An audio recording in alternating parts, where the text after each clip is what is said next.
Phase 2 of Genshin Impact 3.5 is here. Well, soon anyway. Ayaka and Shenhe are returning. Should you pull for them? What are their strengths? What are their downsides? What about the weapons? Well, I've been using these two characters recently and for a while, and I love them both, but they do have some negatives we should talk about, and a lot of positives as well. Now, first, let's talk about Shenhe here. I think she got a bad rap when she was originally released back in Genshin Impact. She is going to be #1, a very niche character, but also very good in my opinion at the same time. She's niche because her main thing is buffing up cryo damage, which means that, well, she kind of only works super well with cryo characters. She does have the ability to reduce both physical as well as cryo resistance with her elemental burst. Not a lot of characters are going to utilize this physical resistance. Off the top of my head, really someone like Rosario or maybe Eula could utilize both aspects of these resistance downs. But the big thing here is her Spring Spirit summoning elemental skill is very good, and I don't think enough players really rationalize and think about how strong this is. When you use this skill, it has a press or a hold version,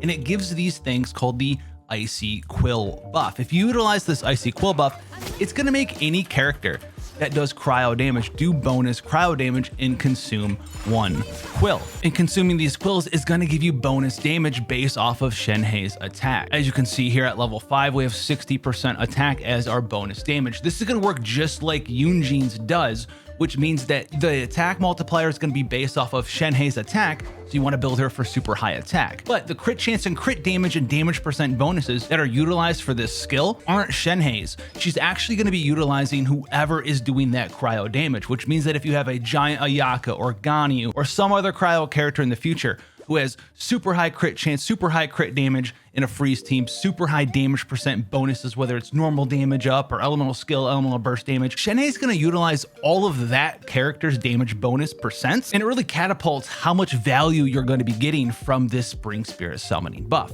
On top of that, you're also going to get an Ascension where you're going to be buffing up either elemental skill and elemental burst damage when you use Spring Spirit summoning, or if you use the hold version, you're going to be buffing up normal charge and plunging attack damage as well. A lot of the times it's easier to just use the press version of the skill because you are so fast when you do it, and the damage bonus is just so nice. Deleted, dude. Especially if you're at Constellation 0, it's very easy for a lot of the different cryo characters to utilize all of their Icy Quill stacks just with their elemental skills and elemental bursts. So while the damage that Shenhe does herself might not look super spectacular in a lot of Genshin Impact content, the fact that she can actually buff up a lot of characters' damage very quickly with just buffs makes her pretty spectacular. So one of the biggest benefits of Shenhe is that she's super easy to build because, like we talked about with her Icy Quill buff, she doesn't need a ton of crit chance and crit damage. She's using the other character's stats to buff up her damage from the Icy Quill, which means that the artifacts that you can put on her are very easy to come by. Noblesse Oblige is still a fantastic set for her, giving her just a little bit more personal damage with her elemental burst,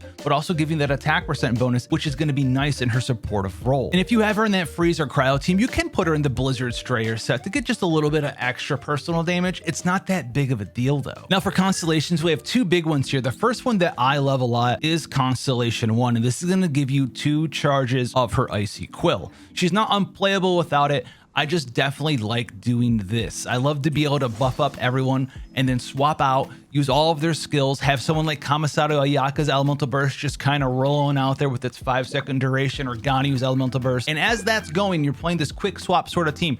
You're going to be able to come back in and either use the charged version to buff up charge attacks and then swap back in with Ayaka and do a bunch of charge normal attack combos, or you can just reiterate on everyone's elemental skill and elemental bursts again with another press. I've been using this a lot with Ganyu, and it's super elegant to do. I love it. You go in, you drop the flower, you come out, you drop the burst, you drop vent, you come back in. It's awesome. Okay. Now we also have Constellation 2 here as well. The big part of this constellation is it makes her elemental burst last 6 seconds longer. It's going to increase her personal damage a small amount, but it's also going to increase the duration of the resistant shred you get, which is a pretty big deal. With this constellation, you're almost going to have 100% uptime. You're going to have an 18-second duration on a 20-second cooldown instead of 12 and 20. Now, when we get the weapons for Shenhe, and we're going to be talking about the ShenheRerun weapon here, which guess what? It's going to be her best weapon by about 10 to 15%. But she's got a lot of very good options, especially with all the new crafted reward weapons we have nowadays. If you don't have access to her new weapon, you don't want to pull for that extra 10 to 15% damage bonus. Engulfing Lightning's fantastic, Wind Spear's fantastic. Basically anything that has high attack or has energy recharge on it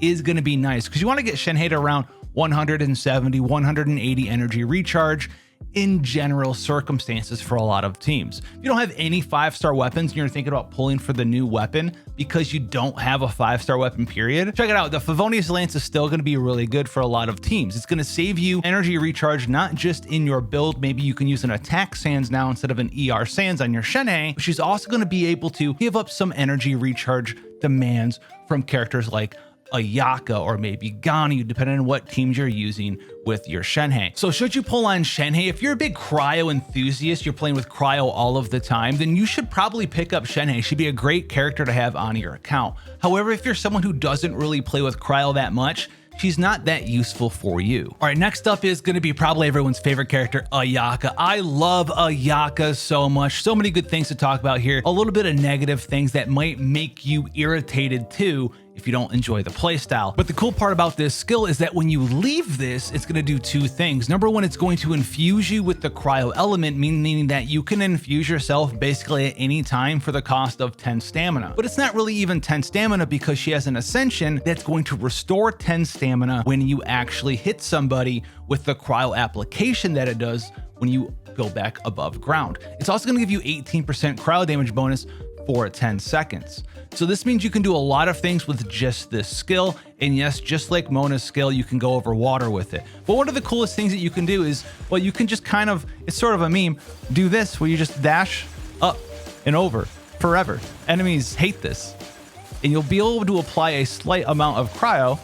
But as you can see, we can just kind of dash over and over, dude, which is like, nah, you can't hit me. I can have infinity dodge frames, bro. We can do this all day. Yes, the alternative dashes still have the problems that kind of plagued them a little bit before, where, as you can see, I just got caught on this rock, but if I was to walk, it would be fine. Those things still exist. If you hate those things, that might be something that you're gonna have to ask yourself and you're gonna have to think about. If you have access to Mona, maybe go practice. I don't know. But one big positive for Ayaka is that she is also very, very easy to build because she's a cryo character. You want to play her in a freeze team. If you're putting her in a freeze team or a mono cryo team, oh man, how easy she is to build. Because in a lot of these freeze or cryo teams, you're going to be putting her in the Blizzard Strayer set. This is 20% crit rate if they're afflicted by cryo. If they're frozen, it's 40% crit rate. That's 40 free crit rate already. But on top of that, we're also going to have access to the cryo resonance, which, yes, we've seen it. More crit rate. It's going to be 15% more crit rate for frozen or enemies just afflicted by cryo, which is insane and sometimes can be a drawback because, as you can see right now, this is for a cryo build, but in a freeze style team, I'm over crit cap. I'm like 116% crit rate. I could drop 16% crit rate in this build for more crit damage if I was to run her in a straight freeze team. Now, speaking of easy to build, let's talk about Mist Splitter Reforged. The refinement ability is going to be buffing up her elemental bonus damage. It's very easy for her to get stacks on this, do damage, use your elemental burst. Very easy stuff for Ayaka as well. And obviously she has some other 5-star weapons that are options as well. I will warn you about the Primordial Jade Cutter. We just looked at my build and that was already 16 crit cap over, right? So if you have 36 crit rate, you're gonna really overcap a lot of the times unless you have a specific artifact setup or you're using her in a non-freeze team. In those circumstances, it's pretty nice. Other options that we should be checking out, this weapon right here, the Kageuchi, is a crafted weapon and it is so good for her. It also looks pretty nice as well. This is because a lot of Ayaka builds need to have a decent amount of energy recharge in them. We're talking like 150-ish energy recharge in most teams that are freeze or mono cryo teams. You have this thing, you can pretty much drop all of the energy recharge out of your build and just stack crit chance, crit damage, all of the good stuff, attack percent, and be ready to rock and roll there, which makes her even easier to use than before. You combo this thing with a Blizzard Strayer set and you basically just need attack and crit damage, maybe a little bit of crit chance. Now the Kageuchi is going to be awesome, but if you already have all the energy requirements you need for your Ayaka build and you want a 4-star weapon that's absolutely free, check this one out. You just have to get into and unlock and complete the Katahara Kazuha story quest here. This is going to give you the Ishin, and this thing's nutty, right? Look at the stats on this thing. It's fantastic. Free 4-star weapon, you don't got to worry about refining it either. So if you want to save your sword belays to craft other weapons, or maybe you don't have any, make this your goal. Do your daily quests, commissions, whatever, get them into Catherine, get your 2 keys, do whatever you need to do, get in there and beat this mission so you can get that weapon. And that's at Constellation 0. Constellations in general, Constellation 2 is very nice, especially as an early constellation. It's gonna make your elemental burst do even more damage because summon 2 more smaller elemental bursts that do 20% of that storm's damage. It's gonna be even more cryo application for you as well. It is gonna eat into Shenhe stacks very easily. So if you have a C1 Shenhe already, you just throw out the burst, E with Shenhe, E with Shenhe again, you're good to go. And then C4 here is gonna decrease enemy defense when you Somatsu. So this is just a giant damage increase for everyone in the party.